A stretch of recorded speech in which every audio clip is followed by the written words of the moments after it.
సబ్స్క్రైబర్లు వస్తా అంటారు, పోతా అంటారు. సబ్స్క్రైబర్ల గురించి అసలు పట్టించుకోవద్దండి. ఎందుకంటే ఒకరు వచ్చినారంటే వాళ్ళకి ఇంకొక వీడియో నచ్చదు, లేకపోతే బై మిస్టేక్ చేసేస్తా అంటారు.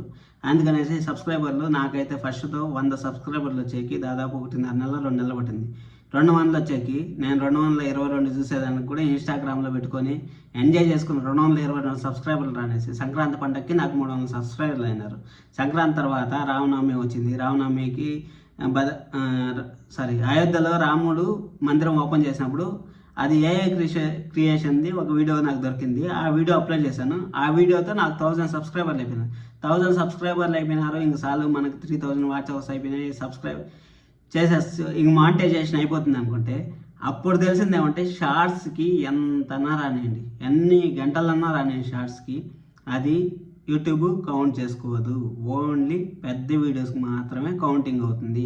ఇది ఒకటి మైండ్లో పక్కా పెట్టుకోండి. ఎందుకంటే మీకు చెప్తా ఉండేది ఇది మరీ ఎందుకు చెప్తా ఉన్నా అంటే నేను ఫస్ట్తో షార్ట్స్ కౌంట్ అవుతా ఉండే కదా, మనకి ఎన్ని గంటలు అవుతుంది 28 రోజుల్లో 90 రోజుల్లో అని నేను ప్రతిరోజు చెక్ చేసుకుంటా ఉంటే మనకు 1000 సబ్స్క్రైబర్లు అయిన తర్వాత నాకు 3000 వాచ్ అవర్స్ వచ్చిన తర్వాత నేను చూసుకుంటే అప్పుడు మనకు తెలిసింది మనం పెద్ద వీడియోలు పెట్టకుండా ఎంత మిస్టేక్ చేశాము అనేసి.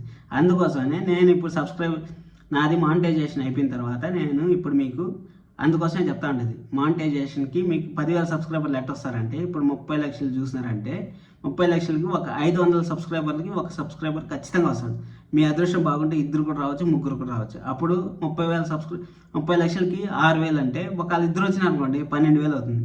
12,000 నేను 10,000 ప్లస్ చెప్పింది కరెక్టా కదా మీరే కామెంట్ చేయండి. మీకు రైట్ అనిపించింటే కామెంట్ చేయండి. కరెక్ట్ అన్నా అని మెసేజ్ పెట్టండి, కరెక్ట్ కిరణ్ అని మెసేజ్ పెట్టండి. అప్పుడు ఎందుకంటే మీకు చెప్తా ఉన్నాను ఇది మానిటైజేషన్ ప్రాసెస్ ఎలా ఉంటుంది ఏమనేది. యూట్యూబ్ మానిటైజేషన్ కోసం నేను అనుకున్నాను 1 వీక్ టైం తీసుకుంటాను, 10 డేస్ టైం తీసుకుంటుందేమో మన వీడియోస్ ఎలా ఉన్నాయని చెక్ చేసే కనేసి అనుకుంటే కరెక్ట్గా నాకు 18 అవర్స్ కూడా పట్టలేదు మానిటైజేషన్ అయిపోయింది. ఎందుకంటే మనం జెన్యున్ కంటెంట్ చేస్తున్నాం కాబట్టి మనం ఏం తప్పు చేయలేదు. దానివల్ల కరెక్ట్ మానిటైజేషన్ అయితే అయిపోయింది. నాకు డాలర్ సింబల్ అన్నీ వచ్చేసాయి. వెరిఫికేషన్ కోడ్ ఏమన్నా రావాలంట అంటారు, అది కానీ వస్తే నేను చేస్తాను. నేను యూట్యూబ్లో గ్రీన్ స్క్రీన్ గురించి, రీమేక్స్ గురించి, వాటి గురించి అంతా కూడా మీకు నెక్స్ట్ వీడియోలో చేస్తాను. మన ఛానల్ని అందుకోసం సబ్స్క్రైబ్ చేసి పెట్టుకోండి. కొత్త యూట్యూబర్లు ఎవరైనా చూస్తా ఉంటే వాళ్ళకి ఈ వీడియోని షేర్ చేయండి.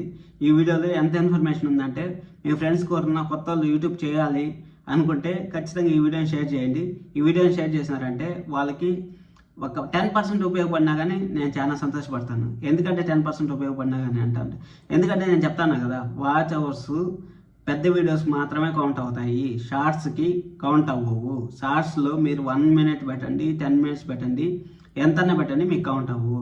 ఇంకోటి షార్ట్స్ పెద్ద వీడియోస్ కానీ 30 సెకండ్స్ చూసేంత వరకు మీకు కౌంట్ రాదు. ఒకవేళ మీ మొబైల్లో మీరు ఎవరైనా ఓపెన్ చేసి చూసినా కానీ మినిమం 30 సెకండ్స్ చూడాలి. లేకపోతే 30 సెకండ్స్ లోపల ఉంది మేమేం చేయాలి మాకు ఎట్ట కౌంట్ వచ్చేది అనుకుంటే మీకు 30 సెకండ్స్ లోపల ఉంటే ఎంతైతే వీడియో ఉంటుందో అంత లెంత్ ఖచ్చితంగా వాళ్ళు చూడాలి. అంత లెంత్ చూస్తేనే మనకు కౌంట్ వస్తుంది. ఆ కౌంట్లో మనకు యూట్యూబ్ చూపిస్తుంది. మీరు వీడియో పెట్టిన వెంటనే మీరే మీ ఛానల్లో లైక్ చేసుకోండి. లైక్ చేసుకుంటే 3-4 గంటలు యూట్యూబ్ ఆ లైక్ని అలానే ఉంచుతుంది. ఆ లైక్ని అలాగనే ఉంచడం వల్ల ఉపయోగం ఏమంటే ఫస్ట్ వీడియోకి మీరు లైక్ చేసినారంటే ఆ లైక్ 4 చూసి లైక్ చేసినారంటే మీ వీడియోని యూట్యూబ్ ప్రమోట్ చేస్తూ ఉంటుంది. యూట్యూబ్ ప్రమోట్ చేయడం వల్ల ఏమవుతుందంటే మీకు జనాలు మీకు కంటెంట్ నచ్చింది అనుకోండి, అప్పుడు జనాలు ఆటోమేటిక్గా లైక్ చేస్తారు, ఒకవేళ మెసేజ్ చేస్తారు, ఇంకా బాగా నచ్చిందంటే మెసేజ్ చేస్తారు, లేకపోతే ఎవరికైనా షేర్ చేస్తారు. ఎవరికైనా షేర్ చేసినప్పుడు వాళ్ళు మళ్ళీ రీమేక్స్ చేసుకున్నారంటే రీమేక్స్ చేసుకోవడంలో తప్పే లేదు నాకు తెలిసినంతవరకు. ఎందుకంటే రీమేక్స్ చేస్తే ఇంకా మీకు బాగుంటుంది. ఎందుకంటే రీమేక్స్ చేస్తే మీ వీడియోస్ ఎంతోమందికి షేర్ అవుతాయి, మీ వీడియోస్ ఎంతోమంది చూస్తూ ఉంటారు. అప్పుడు మీ పేరులో పోయి మీ వీడియోస్ అన్నీ మీ పాత వీడియోస్ అన్నీ కూడా చూస్తారు. ఇప్పుడు రీమేక్స్ చేయడం తప్పు అనుకోండి కొంతమంది చేస్తూ ఉంటారు, కానీ తప్పే కాదు. నేను చెప్తాను కదా ఎందుకు తప్పు కాదంటే ఇప్పుడు మనం కట్ చేస్తాం వీడియోని, కట్ చేసినప్పుడు వాళ్ళు ఆ వీడియోని మనం ఎక్కడి నుంచి కట్ చేసామో అక్కడ పక్కన వాళ్ళ పేరు కూడా వస్తుంది. ఆ పేరు వచ్చినప్పుడు ఆ పేరు పైన ప్రెస్ చేస్తే వాళ్ళు పాత వీడియోలంతా కూడా చూస్తారు కదా. పాత వీడియోలను చూసినప్పుడు వాళ్ళకి బెనిఫిటే కాదు అది. అందుకోసం ఎవరు రీమేక్స్ని ఆఫ్ చేసుకోరు. మీరు కావాలంటే గమనించండి. ఇప్పుడు మేము రీమేక్స్ చేస్తాను అంటారు కదా, రీమేక్స్ చేసేటప్పుడు వాళ్ళు ఆఫ్ చేసుకోవచ్చు కదా రీమేక్స్. ఎందుకు ఆఫ్ చేసుకోరు? వాళ్ళకి మా వీడియో వల్ల ఒక లైక్ వచ్చినా కానీ ఆ వీడియో 10 మంది చూస్తారు, ఆ 10 మంది 100 మంది చూస్తారు, వాళ్ళకి ఎంత ఉపయోగపడుతుంది మీరు ఒకసారి ఆలోచించండి. అందుకోసం నేను చెప్తాను రీమేక్స్ చేయడంలో తప్పు లేదు, కానీ జెన్యున్గా చేయండి రీమేక్స్. ఇప్పుడు వాళ్ళ వీడియో యాషెస్గా తీసి కాపీ చేసి పేస్ట్ చేయండి అని నేను చెప్పట్లేదు మీకు. మీరు దానికి తగ్గట్టు ఏదో ఒకటి చెప్పండి. ఇప్పుడు లక్షలు పెట్టి సినిమాలు తీస్తారు, వాళ్ళకి రివ్యూలు ఇస్తారు. ఇప్పుడు అట్టే మనం వాళ్ళు యూట్యూబ్లో ఏమైనా చేస్తా అంటారు, వాళ్ళకి రివ్యూ ఇస్తాను అంతే అనుకోండి మీరు. అంతే మనం వాళ్ళు దుబ్బేస్తున్నాం, వాళ్ళు ఇది చేసేస్తున్నాం అనేసి నెగిటివ్ కామెంట్స్ పెడతా ఉంటారు. నెగిటివ్ కామెంట్స్ పెట్టే వాళ్ళు ఎన్నో లచ్చ పెట్టుకుంటారు. వాళ్ళు లచ్చ పెట్టుకున్నారని మనం అట్టే ఉంటామా? ఉండకూడదు, ఎప్పటికైనా ఉండకూడదు. అదొకటి గుర్తుపెట్టుకోండి.